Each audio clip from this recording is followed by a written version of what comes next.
Hello friends, मैं शिवानी आप सभी को अर्जक संघ ऑफिशियल टीवी में स्वागत करती हूँ। आज के इस वीडियो में ज्योतिबा फुले द्वारा लिखी पुस्तक किसान का कोड़ा का दूसरा अध्याय रोटी कपड़े के मोहताज किसान पढ़ने जा रही हूँ। वीडियो शुरू करने से पहले आप सभी से विनती करती हूँ कि वीडियो को लाइक, शेयर और चैनल को सब्सक्राइब जरूर करें।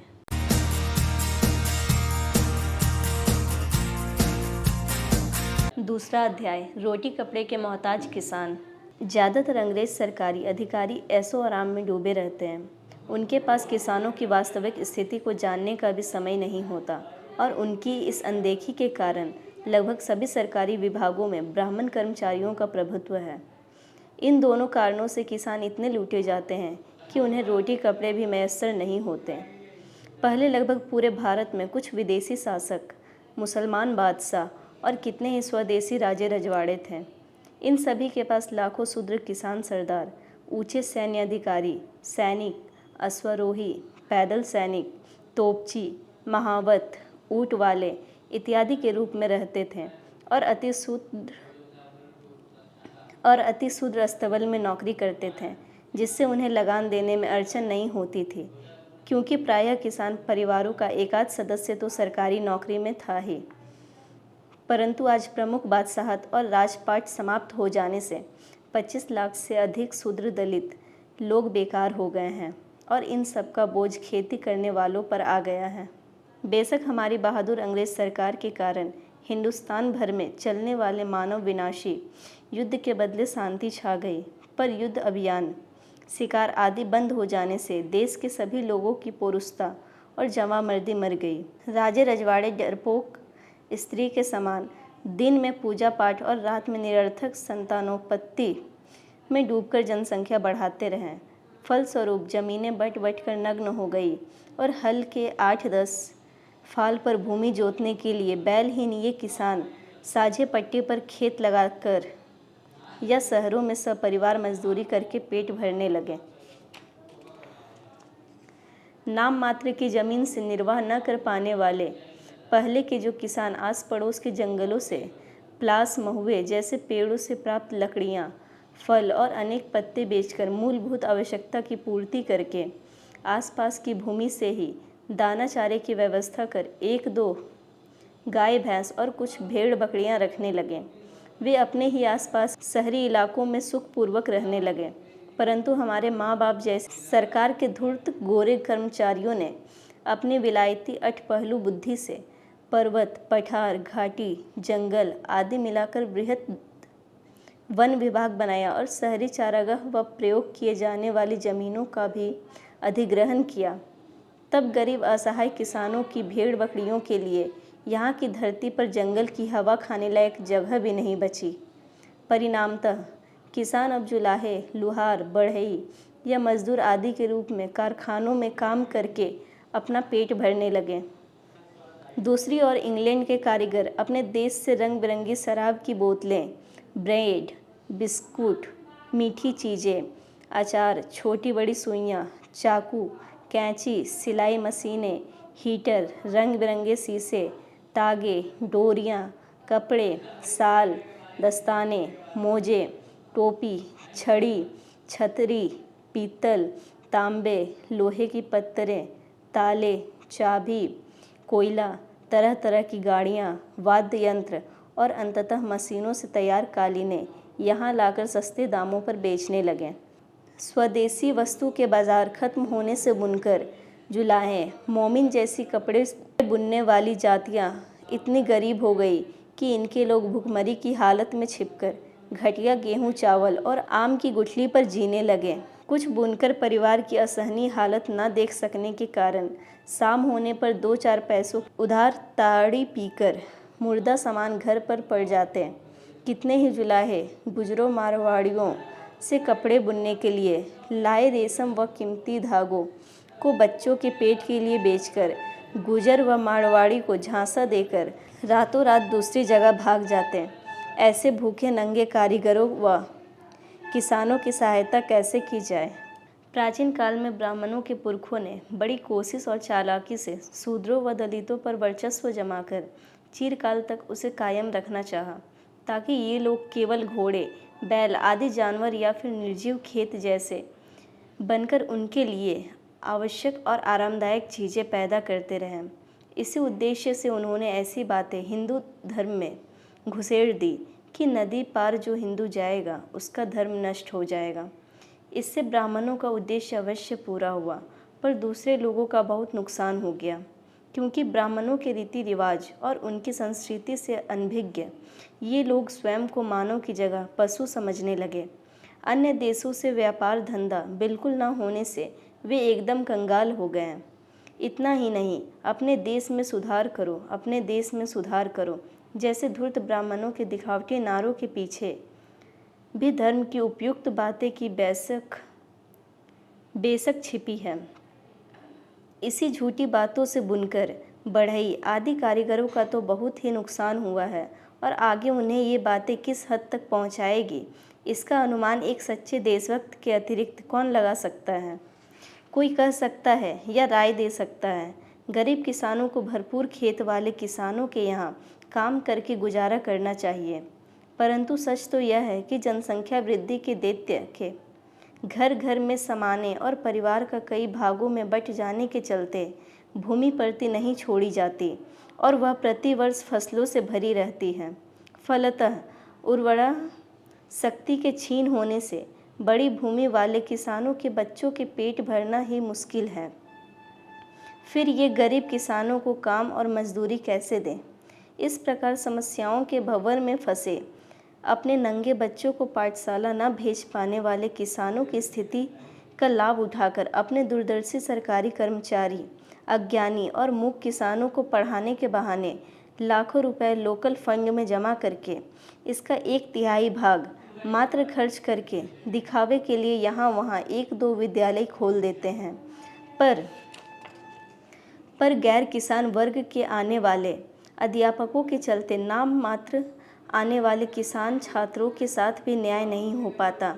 जो लोग अपने धर्म की सेखी बघार कर हर समय शुद्धता, पवित्रता, स्नान, ध्यान व कर्म कांड में ही लगे रहते हैं, उनसे यथा समय योग्य शिक्षा न मिलने से किसानों के बच्चे बेशक मूर्ख ही रह जाते हैं।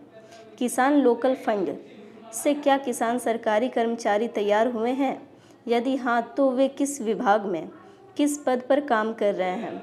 शिक्षा विभाग के जानकार डायरेक्टर को चाहिए कि उनके नाम और पद की ब्यौरेवार सूची तैयार करवाकर सरकारी गजट में छपवाएं, ताकि इसे देखकर किसान माँ बाप जैसी सरकार को उत्साहपूर्वक सराहें और सरकारी अधिकारियों की आंखें खुले।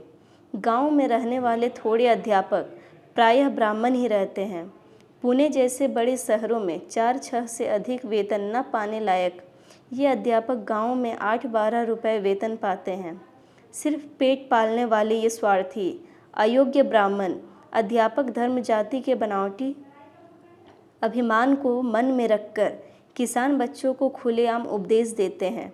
तुम्हें पढ़कर यदि नौकरी ना मिली तो क्या पंचांग हाथ में लेकर हमारे जैसा घर घर भीख मांगोगे?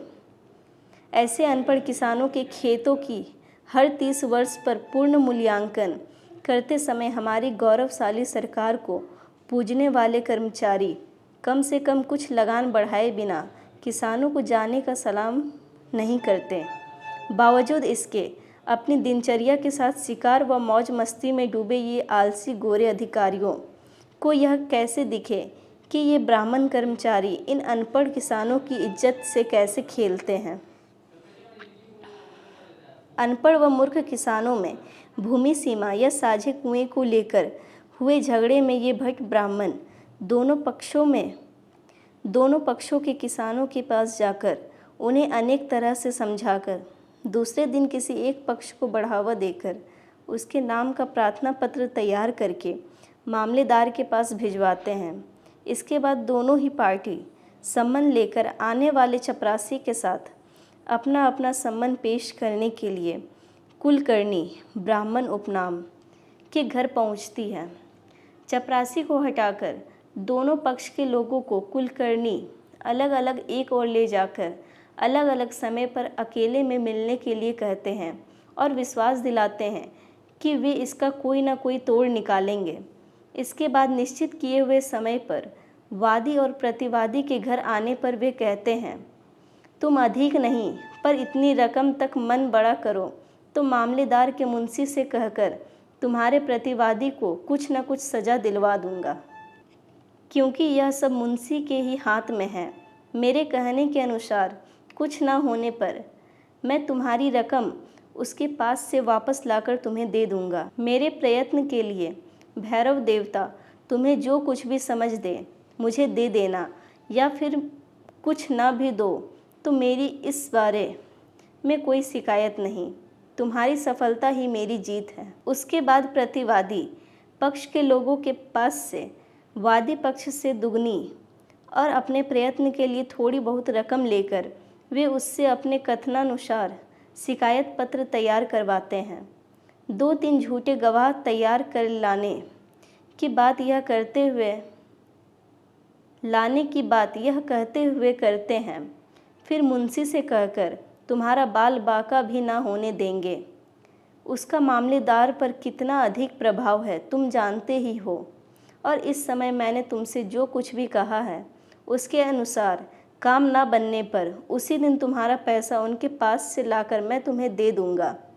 परंतु यह मैं अभी कह दे रहा हूँ, मेरे प्रयत्न के लिए दिए हुए पैसों में से 1 कौड़ी भी वापस नहीं मिलेगा, वरना इस झंझट में पड़े बिना भी मेरे घर का चूल्हा जल ही रहा है।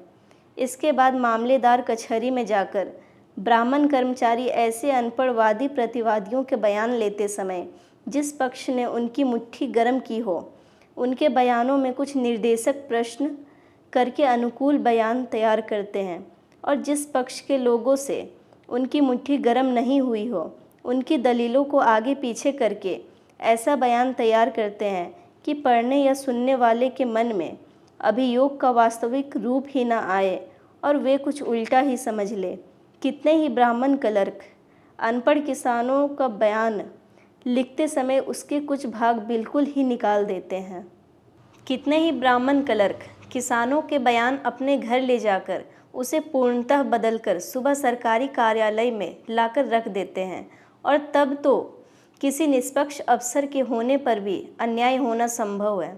इसके बाद वकील के उकसाने पर उनके द्वारा अंग्रेज कलेक्टर के पास अपील करने पर पेशकार जेब गर्म करने वाले के हित वाले बयान ही कलेक्टर के सामने रखता है।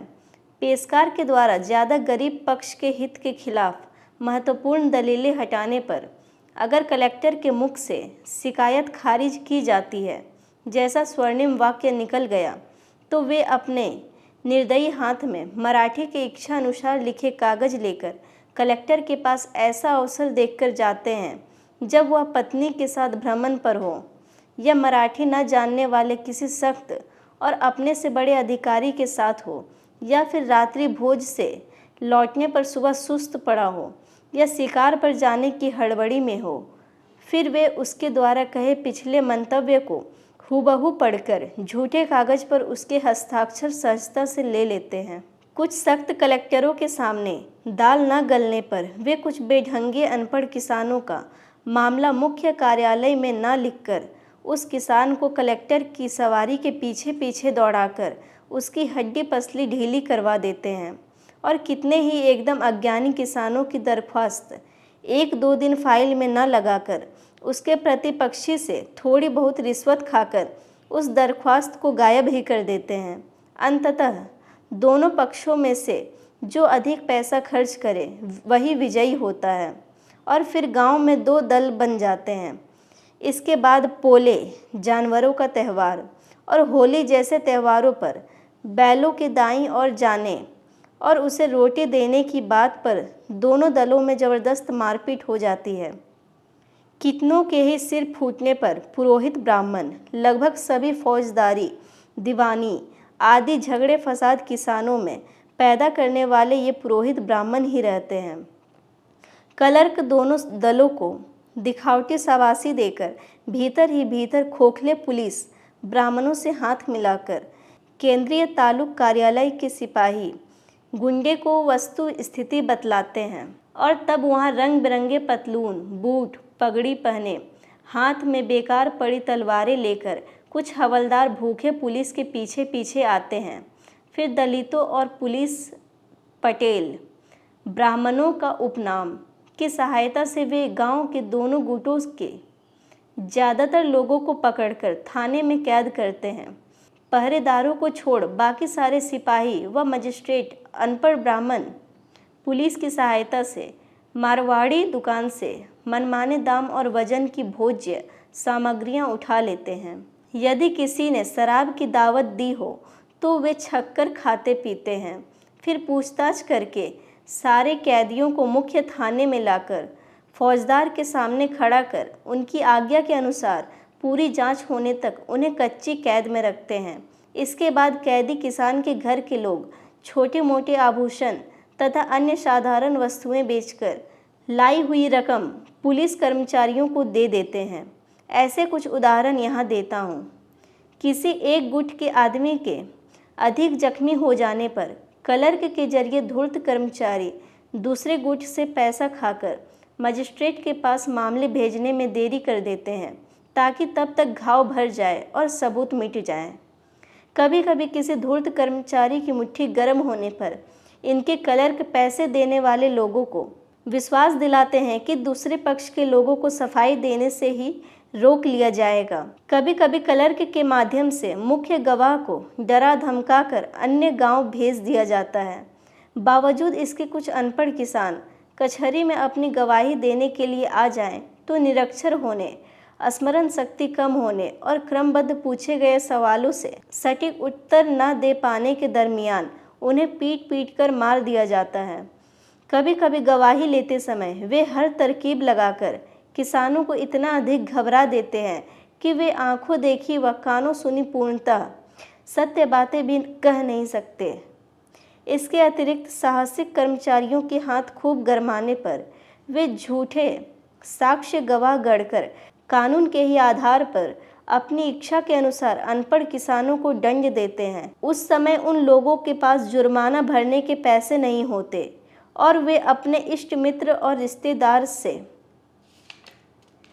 पैसे लेकर जुर्माना भरते हैं। फिर घर पहुंचने पर वे उधार चुकाने व अन्य लोगों को छुड़ाने के लिए साहूकार के पास पैसे मांगने जाते हैं, परंतु भगा दिए जाते हैं क्योंकि पैसे वसूली के समय एक पक्षीय किसान कानून के चलते भरी कचहरी में साहूकार की जग हंसाई होती है।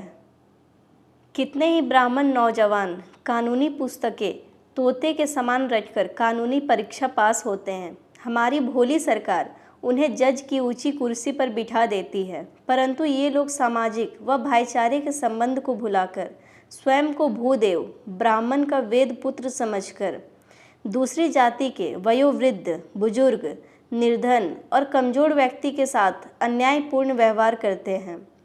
पहले ये सरकारी रिवाज के तहत सभी गवाहदारों को कोर्ट में 10 बजे हाजिर करने का आदेश देते हैं और खुद लगभग 12 बजे कोर्ट में आते हैं। फिर आध घंटे झपकी लेने के बाद आंखें मलते हुए कुर्सी पर बैठकर जेब से पान का बीड़ा निकालकर उसे मुंह में डाल बंदर सा मुंह चलाते हैं। फिर नस से सूंघकर तिरछी नज़र से लोगों को देखते हैं। तभी अचानक काले कोट, बूट और लाल पगड़ी पहने हुए मूछ पर ताव देकर वकील कहता है, योर ऑनर। तब पेट सहलाते हुए भूदेव ब्राह्मण जज वकील से पूछता है, आपका क्या कहना है? वकील जेब में हाथ डाले कहता है, आज मुझे एक हत्या के मुकदमे में सेशन कोर्ट में हाजिर होना है, इसलिए आप मेहरबानी करके आज यह केस स्थगित रखें। इतना कहते ही जज की स्वीकृति पर वकील घोड़ा गाड़ी पर सवार होकर अपना रास्ता नापता है। फिर जज अपना काम शुरू करता है। मैं यहाँ ऐसे चंद नमूने देता हूँ। बहुत से ब्राह्मण न्यायाधीश ऊंची जाति के घमंड में अथवा भविष्य रूपी ताज पाने के नशे में अन्य जातियों के साथ तुम ताम करके ही बात करते हैं। कुछ स्वाभिमानी लोग कोर्ट में आते ही अगर इन्हें झुककर नमस्कार नहीं करते तो उनके बयान लेते समय उन्हें ये लोग व्यर्थ ही सताते हैं। खासकर ब्राह्मण धर्म विरुद्ध किसी संस्था या समूह के सम्मानित सदस्य को कोर्ट में उपस्थित होने में हुई देरी पर उनके सम्मान व बुजुर्गपन की धज्जी उड़ाते हुए ये जज बयान लेते समय उन्हें कहीं का नहीं रहने देते। बौद्ध मारवाड़ियों को ये भूदेव कैसे नीचा दिखाते थे और उनका कैसे उपहास करते थे सर्वविदित है। कभी कभी वादी प्रतिवादी के कथनों को न समझ पाने पर ये कपटी धर्मनिष्ठ जज कुत्ते की तरह भौंकते हुए कठोर शब्दों में कहता है, तू बदतमीज़ है, तुझे 20 कोड़े लगाकर एक ही गिनना चाहिए, तू महाधूर्त है। इस पर ना नुकर करने पर उस गरीब का मुकदमा ही रद्द कर दिया जाता है। इतना ही नहीं, नाखुश होने पर ये बेरहम जज सारे कागजात घर ले जाकर निर्णायक दलीलें हटाकर इच्छानुसार नए बयान बनाकर क्या फैसले नहीं देते होंगे, क्योंकि आजकल बयान देने वाले के हस्ताक्षर या अंगूठा चिन्ह लेने की प्रथा भी खत्म हो गई है। सारांश यह है कि प्रायः ब्राह्मण जज घासीराम कोतवाल जैसे निर्णय करते हैं। साहूकारों ने अपने लेन देन का व्यापार बंद कर दिया है, फिर भी कुछ ब्राह्मण और मारवाड़ी साहूकार न्यायालय के अपमान का विधि निषेध मन में न लाते हुए निरक्षर किसानों से लेन देन करते ही रहते हैं। वह इस तरह की पहले परेशानी में फंसे किसानों को फूटी कौड़ी नहीं देते, बाद में उनसे लिखवाए हुए कर्जदारी पत्र के आधार पर सरकारी विभाग से सेवानिवृत्त होकर पेंशन लेने वाले लोगों से सुशोभित पंचों की पंचायत से हुक्मनामा लेकर ब्याज के पैसे काटकर बाकी पैसे उनकी झोली में डाल देते हैं। उन्हीं दिनों बहुत से ब्राह्मण व मारवाड़ी साहूकार बिन भरोसे वाले निरक्षर किसानों से कहते हैं, सरकारी कानून के कारण तुम्हें खेत गिरवी रखकर हम कर्ज नहीं दे सकते, इसलिए यदि तुम अपने खेत हमारे नाम कर दो तो हम तुम्हें कर्ज दे दें और कर्ज चुका देने पर हम फिर तुम्हारे नाम करके खेत लौटा देंगे। इस तरह वे कस्में खाकर बोलते हैं, पर इन धार्मिक अहिंसक साहूकारों से ये अनपढ़ भोले भाले किसान अपने खेत शायद ही वापस ले पाते हैं। इसके अतिरिक्त धर्म में पूर्णतः रंग ये साहूकार निरक्षर किसानों पर अनेक प्रकार के नकली जमा खर्च की कॉपी के साथ नगद रुपए के प्रमाण देकर जब ब्राह्मण के कोर्ट में शिकायत लाते हैं, तब अनपढ़ किसान न्याय मिलने की आस में अपने गहने तक बेचकर यथासंभव पैसे केस में झोंक देते हैं, किंतु उनकी जाति के वकील नहीं होने से उन्हें उचित सलाह देने वाले भी नहीं मिलते। फिर कुछ कपटी वकील की सलाह मानकर वे उच्च न्यायालय जाते हैं, मगर वहाँ भी ऐशो आराम में डूबे गोरे अधिकारियों के कारण वे ब्राह्मण कर्मचारियों से ठगे जाते हैं। ऐसे कुछ उदाहरण दिए जा रहे हैं। धूर्त वकील वकालतनामा और उससे संबंधित खर्च के लिए रुपए अग्रिम लेकर ही फरियाद तैयार करता है, फिर पेशकार की रखेल से नाच गाना करवाकर किसानों से उसे पैसे दिलवाता है। अनपढ़ किसानों से रिश्वत खाने वाले सरकारी कर्मचारी के साथ साथ रिश्वत देने वाले विवश लाचार निरक्षर किसानों को भी कानूनन दंड मिलता है। सशस्त्र पुलिस को ठेंगा दिखा दिन के उजाले में लोगों को लूटने वाले लुटेरे भट्ट ब्राह्मण फड़के और उनके भूखे भाइयों को अपने रूखे सूखे ग्रास देने वाले अनपढ़ कंगाल किसानों से जिस तरह पुलिस खर्च कानूनन वसूले जाते हैं और किसानों के घर चोरी करने वाले हर जाति के लोगों को दंड दिए जाते हैं, उसी प्रकार किसान को दंडित करने वाले कानून की तरह घर में सो रहे व्यक्ति के यहाँ चोरी होने पर घर वाले को दंडित करने का कानून भी क्यों नहीं बनाया गया। कायर पुलिस की गर्दन बचाने वाला ऐसा कानून अगर कानून परिषद से पारित हो जाए तो हमारी न्यायप्रिय न्यायप्रिय सरकार का स्वर्ग के पास शिमला में जय घोष गूंजेगा। बहुत से कट्टर ब्राह्मण कर्मचारी स्वजातीय कथावाचकों और भजन मंडली वालों को भोले अनपढ़ किसानों से पैसा दिलवाते हैं। कुछ दूरदर्शी धूर्त लोग इन किसानों से राधा कृष्ण मंदिर बनवाते हैं। कुछ मंदिरों का जीर्णोद्धार करवाते हैं और उनसे व्रत समाप्ति पर महोत्सव करवाते हैं। बहुत से धूर्त कर्मचारियों से जो अंग्रेज कर्मचारियों की पीठ पीछे किसानों को कष्ट देते हैं, किसान भीतर ही भीतर दुखी रहते हैं, किंतु किसानों की उन्नति के लिए उन्हीं चापलूस कर्मचारियों को गोरे अधिकारी चुनते हैं। 2-4 मिनट भी मराठी न बोल पाने वाले, तुम हम करने वाले इन गोरे कर्मचारियों के भाषण छत्रपति राजे महाराजे निम्बालकर,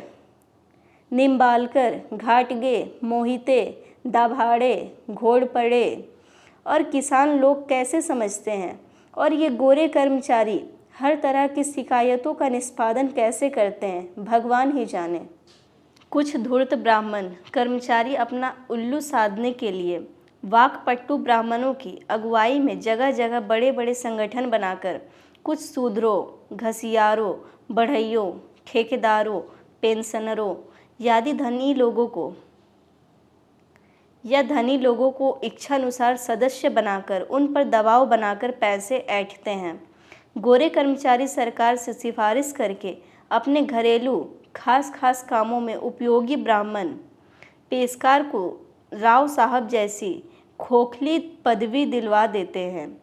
अन्य जिले में बदली होने पर ये सम्मानित राव साहब मनमाने मानपत्र तैयार करके उस पर 5 खोखली प्रतिष्ठा वाले कुछ लोगों और कुछ धनी अनपढ़ किसानों के न पढ़े जाने वाले हस्ताक्षर लेकर शूद्र ठेकेदार के दीवान खाने में बड़ी बड़ी सभाएं करके और उन्हें मानपत्र देकर गोरे कर्मचारियों का आदर बढ़ाते हैं। तात्पर्य यह है कि अकाल जैसे ईश्वरीय शाप से उबरा जा सकता है, पर कमोबेश हर सरकारी विभागों में ऐशो आराम में डूबे आलसी गोरे कर्मचारियों की अनदेखी के चलते और ब्राह्मणों की भरमार होने से किसानों के नुकसान की भरपाई संभव नहीं है। कोंकण प्रदेश के ब्राह्मण खोत इसका उदाहरण है। इस कारनामे पर कच्चा चिट्ठा लिखने पर mysteries of the court of London जैसी पुस्तक तैयार हो जाएगी। जब इन अनपढ़ किसानों की बदहाली ईसाई लोगों से ज़्यादा समय तक नहीं देखी गई, तब उन्होंने ग्रेट ब्रिटेन के शिक्षा विभाग का विरोध करना प्रारंभ किया और तभी यहाँ के कुछ सभ्य व्यक्तियों सहित कुछ बड़े सरदारों का ध्यान हिंदुस्तान के शिक्षा विभाग की ओर गया। हमारे रहमदिल गवर्नर जनरल साहब ने यहाँ के शिक्षा विभाग की सही जांच के लिए 4-5 बड़े बड़े विद्वान व्यक्तियों की कमेटी गठित कर मिस्टर हंटर को उसका चेयरमैन प्रधान नियुक्त किया। हंटर साहब ने अपने साथियों को साथ लेकर एक शातिर शिकारी के समान तीनों प्रेसिडेंसियों में भ्रमण किया, किंतु किसानों की उपेक्षा को लेकर शूद्रों दलितों की विपत्तियों का बारीकी से अध्ययन करने के लिए वे यदि किसानों की गंदी झोपड़ियों में जाकर नाक पर रुमाल रख अपनी आंखों से उनकी बदहाली देखते तो बात बनती, पर वे वहाँ के किसी निरक्षर नंगे किसान के बजाय धर्मनिष्ठ ब्राह्मण, हिंदू, पारसी और ईसाई धर्मावलंबियों से वक्तव्य लेकर जगह जगह से मिले मानपत्र लिए कलकत्ता लौट आए। इसलिए उनकी रिपोर्ट से अनपढ़ किसानों को उचित लाभ मिलेगा, ऐसा अनुमान हम नहीं लगा सकते। तात्पर्य यही है कि मिस्टर हंटर ने अज्ञान के अंधकार को दूर करने के उद्देश्य से दबे कुचले अनपढ़ किसानों के पास न बैठकर मुक्ति सेना के निस्वार्थी नायक मिस्टर टक्कर को श्रेणी में खुद को ना ला सके। अगर ऐसा होता तो मिस्टर हंटर की महानता का डंका फिर से बजता। मिस्टर टक्कर की महानता की तरह। लोकतांत्रिक देश के प्रतिनिधियों की ओर से यह आवाज़ दुनिया के अन्य राष्ट्रों तक पहुंचती, लोगों की आंखें खुलती और उनके दिल में हमारे रेड इंडियंस के लिए करुणा उभरती। सरकारी ब्राह्मण कर्मचारियों पर लिखी गई बातों के सबूत जगह जगह पर दायर तरह तरह के केस और जाली वकालतनामा आदि देखने से आराम से मिल जाएंगे। ये ज्योतिबा फुले द्वारा लिखी पुस्तक किसान का कूड़ा का दूसरा अध्याय था। इस पुस्तक को आप घर बैठे मंगवाना चाहते हैं तो वीडियो के डिस्क्रिप्शन में जाकर डिटेल्स चेक करें। वीडियो को लाइक, शेयर और चैनल को सब्सक्राइब करें। जय भीम, जय अर्जक।